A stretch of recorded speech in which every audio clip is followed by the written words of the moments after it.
Hi friends, నెట్ఫ్లిక్స్లో release అయిన the crystal కుక్కు ఈ వెబ్ సిరీస్ 6 ఎపిసోడ్లతో తెలుగు డబ్బింగ్లో రిలీజ్ అయింది. ఈ వెబ్ సిరీస్ ఎలా ఉందో ఇప్పుడు చూద్దాం. క్లారా అనే ఒక యంగ్ డాక్టర్ గుండె జబ్బుతో బాధపడుతూ కళ్ళు తిరిగి పడిపోతుంది. ఆమెకి హార్ట్ ట్రాన్స్ప్లాంట్ చేయాలి. ఆమె కోసం యాక్సిడెంట్లో చనిపోయిన ఓ యువకుని గుండె అమరుస్తారు. అయితే కోలుకున్న క్లారా తనకెవరైతే గుండె దానం చేశారో వాళ్ళ అమ్మ పిలుపు మేరకు వాళ్ళ ఊరు వెళ్తుంది. క్లారాని పిలిచింది మార్తా తన భర్త కనపడకుండా పోవడంతో ఉన్న 2 కొడుకుల్ని బాగా పెంచుతుంది. పెద్దవాడు తండ్రిలాగా పోలీస్ ఆఫీసర్ అయితే చిన్నవాడు తనకున్న ఎముకల జబ్బుతో బాధపడుతూ యాక్సిడెంట్లో చనిపోతాడు. అతడి గుండెనే క్లారాకు అమరుస్తారు. అయితే క్లారా ఆ ఊరు వెళ్ళిన తర్వాత అక్కడ ఓ చిన్నపిల్ల కిడ్నాప్ గురవుతుంది. అలాగే కొంతమంది అమ్మాయిలు కనపడకుండా పోతున్నారని ఆ ఏరియాలో పనిచేసే టీచర్ గ్యాబ్రియల్ మీద అనుమానం పడతారు. అసలు ఈ గ్యాబ్రియల్ ఎవరు, రఫేల్ ఎవరు, మార్తా భర్త మిగిల్ కనపడకుండా పోవడానికి వీళ్ళకి ఉన్న సంబంధం ఏంటి, ఇవన్నీ తెలుసుకోవాలంటే వెబ్ సిరీస్ చూడాలి. మీరు నమ్ముతారో నమ్మరో, ఫస్ట్ 3 ఎపిసోడ్లు ఎందుకు చూస్తున్నావరా అన్న ఫీలింగ్ కలుగుతుంది మనకి. అన్ని ప్రశ్నల మీద ప్రశ్నలు వస్తూ వాటికి సాల్వేషన్ లేక చిరాకు తెప్పిస్తాడు దర్శకుడు. 4 ఎపిసోడ్ నుంచి 6 ఎపిసోడ్ వరకు ముందు 3 ఎపిసోడ్లో వేసిన ప్రశ్నలన్నిటికీ జవాబులు ఒక్కొక్కటి చెప్తూ లేయర్స్ని అందంగా కనెక్ట్ చేస్తూ వెరైటీగా రివర్స్ కనెక్షన్ చూపిస్తూ క్లైమాక్స్కి వచ్చేసరికి మైండ్ బ్లాక్ అయ్యేలా ముగిస్తాడు. మీరు మలయాళం సస్పెన్స్ థ్రిల్లర్స్ చూసి వాటికి ఫ్యాన్స్ అయితే చూడండి, ఏం తీసేటరా అనిపిస్తుంది మనకి. క్లైమాక్స్ వరకు కూడా కొన్ని పాత్రలను తీర్చిదిద్దిన విధానం మనల్ని ఆకట్టుకుంటుంది. ముఖ్యంగా గ్యాబ్రియల్ పాత్రనే అస్సలు మర్చిపోలేం, అలాగే రఫేల్ పాత్రనే అస్సలు మర్చిపోలేం. ఈ 2 పాత్రలకి క్లారాకి ఇచ్చిన కనెక్షన్ సూపర్గా ఉంటుంది. మార్తా పాత్ర పోషించిన ఇడ్జియార్ ఇట్యూనో మనకి మనీ హైస్ట్లో హీరోయిన్గా పరిచయమే. ఆ సిరీస్లో రకెల్ పాత్రలో అదరగొట్టిన ఆమె ఈ సిరీస్లో మార్తా పాత్రలో వావ్ అనిపించేలా చేసింది. ఇక ఆమె కొడుకుల పాత్రలో జార్జ్ కాబెరా బాగా చేశారు. ఇక క్లారా పాత్రలో కథ మొత్తాన్ని నడిపించే కెటలీనా సోపెలానా చాలా బాగా చేసింది. వెబ్ సిరీస్ మొత్తం అదిరిపోయింది. తెలుగు డబ్బింగ్ బాగుంది. ఫోటోగ్రఫీ కానీ బ్యాక్గ్రౌండ్ మ్యూజిక్ కానీ మంచి థ్రిల్లర్కి ఇవ్వాల్సిన ఫీలింగ్ని ఇస్తాయి.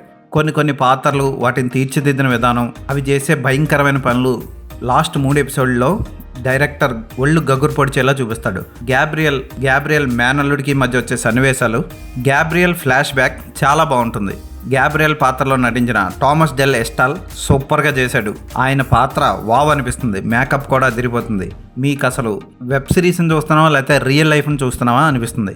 అయితే అక్కడక్కడ దర్శకుడు ఫస్ట్ 3 ఎపిసోడ్లో మనల్ని బాగా ఇబ్బంది పెట్టింది ఎక్కడ అంటే, ఒకసారి 2000 అంటాడు, ఒకసారి 2020 అంటాడు, ఒకసారి 2005 అంటాడు.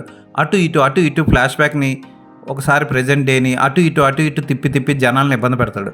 కానీ వాటన్నిటికీ లాస్ట్ 3 ఎపిసోడ్లోనే చక్కగా బదిలిస్తాడు. అప్పుడు వరకు చూసింది పోకిర్లో twist, Mahesh Babu police officer అనగానే జుమ్మని థియేటర్లో జనం అందరూ లేచినట్లు ఒక్కసారిగా మనకి ఏమి ఇచ్చాడరా ట్విస్టులు, ఏం తీసాడరా అన్న ఫీలింగ్ కలుగుతుంది మనకి. అస్సలు మిస్ అవ్వకండి. ఈ వెబ్ సిరీస్ని చూడండి. ఒక్కొక్క ఎపిసోడ్ కూడా, ఒక్క సీన్ కూడా ఫార్వర్డ్ చేయకుండా చూస్తేనే మీకు లాస్ట్ 3 ఎపిసోడ్లో అర్థమవుతాయి. సూపర్గా తీశారు ఈ వెబ్ సిరీస్ని, అస్సలు మిస్ అవ్వకండి. ఈ వెబ్ సిరీస్లో అసభ్యకర సన్నివేశాలు 1-2 ఉంటాయి, కానీ అవి మరీ దారుణంగా ఉండవు. దర్శకుడు నీట్గా కవర్ చేశాడు. ఫ్యామిలీతో కలిసి వెబ్ సిరీస్ని చూడొచ్చు. ది క్రిస్టల్ కుక్కు అంటే అద్దాల్లో కోయిల అని అర్థం. ఈ వెబ్ సిరీస్కి నేను ఇచ్చే రేటింగ్ 4/5.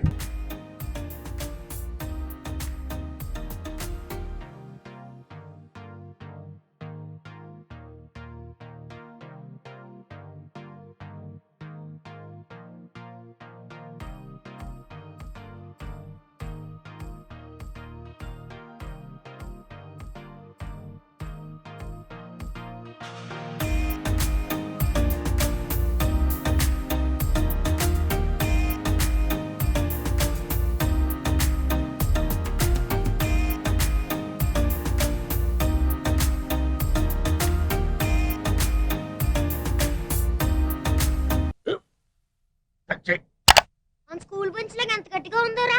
కొట్రా, కొట్టు, పర్లేదు, కొట్టు. అబ్బా చైన్ పెట్టేసింది బాబాయ్. నీకు ఏంటి నువ్వు కొడతావా? కమా బిట్ మీ యార్. వద్దు బాబాయ్.